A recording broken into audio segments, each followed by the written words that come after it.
நமது தொலைபேசி இணைப்பில் சமூக செயற்பாட்டாளர் திருமிகு லட்சுமி ராமகிருஷ்ணன் இணைந்திருக்கிறார். பேசலாம். வணக்கம்மா. தொடர்ந்து இதுபோன்ற சம்பவங்கள் பேசிக்கொண்டே இருக்கிறோம், தீர்வுதான் இன்னும் கிடைக்கவில்லை. உங்களுடைய கருத்து என்ன? முதல்ல ரொம்ப ஷாக்கிங்கா தான் இருக்கு. ஒவ்வொரு வாட்டி கேட்கும் போதும் பயம் வருது. இப்போ இதுல முக்கியமான விஷயம் என்னன்னா, இந்த நபர் இதுக்கு முன்னாடி இதே செயலுக்காக தண்டனை அனுபவிச்சு 11 மாசம் ஜெயில இருந்து வெளியே வந்திருக்கிறதால. ஸோ நம்ம என்ன யோசிக்க வேண்டி இருக்குன்னா, நம்ம வெளியே போறோம், சினிமா தியேட்டருக்கு போறோம், ட்ரெயின்ல டிராவல் பண்றோம், பக்கத்துல இருக்கிறதுவங்க பெயில்ல வந்திருக்காங்களா, இதுக்கு முன்னாடி என்ன தண்டனை அனுபவிச்சிருக்காங்க, இது எதுவுமே நமக்கு தெரிய மாட்டேங்கிறது. அப்போ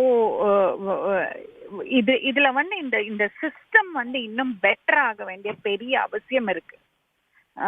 இப்ப ஃபாரின் கண்ட்ரீஸ்ல எல்லாம் பாத்தீங்கன்னா, ஒருத்தரோட ட்ராக் ரெக்கார்டு, ஒரு இடத்துல புதுசா போய் ஸ்டே பண்றாங்கன்னா அவங்களோட ட்ராக் ரெக்கார்டு அப்படியே இந்த மாதிரி, எஸ்பெஷலி இந்த கிரிமினல் குற்றங்களுக்கு அக்யூஸ் ஆனவங்களோட ட்ராக் ரெக்கார்டு அப்படியே இருக்கும்.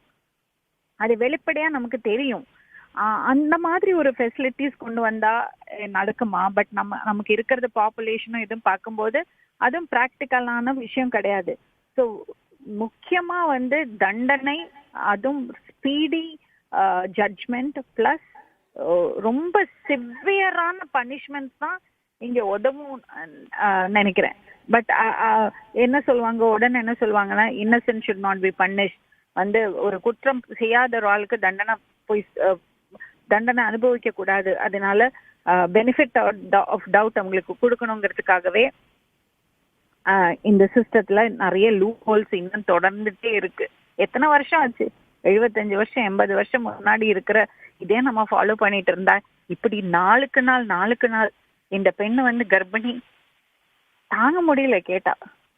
இன்னொரு விஷயம், நம்ம சிஸ்டத்தையும் நம்ம இதையும் மட்டும் நம்பிட்டு இருக்காம, till the time, yes, midnight ஒரு பெண்ணை தனியா நகையோட நடந்து போறதுக்கான ஒரு சிச்சுவேஷன் இருந்தாதான் சுதந்திரம் இருக்குங்கிறது.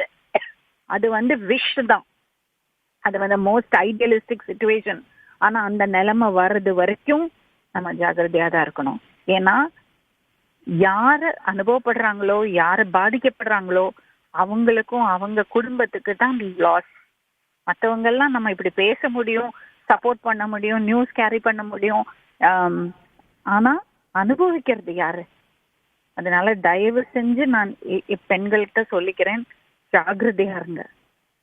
நம்ம சிஸ்டம் ப்ராப்பரா நமக்கு சேஃப்டி கொடுக்கறது வரைக்கும் நம்ம மேக்சிமம் கேர்ஃபுல்லா இருந்துடுவோம். அதையும் மீறி நடந்ததுன்னா அது நம்ம கையில இல்ல.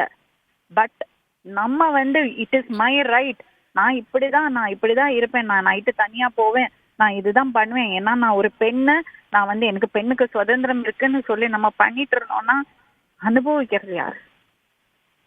It's terrible news. சொல்வது புரிகிறது. பாதுகாப்பு என்பது மிகவும் முக்கியமான ஒன்று. நம்மை முதலில் நாம் தற்காத்துக் கொள்ள வேண்டும். அதே போல இந்த சமூகமும் மாற வேண்டும். ஆண்களுக்கான அந்த மனதில் இருக்கக்கூடிய அந்த வக்கர புத்தியும் மாறுவதற்கான நடவடிக்கைகளையும் விழிப்புணர்வையும் சட்டத்தை கடுமையாக்குவதையும் அரசும் எடுக்க வேண்டும். இணைப்பிற்கு வந்தமைக்கு நன்றி.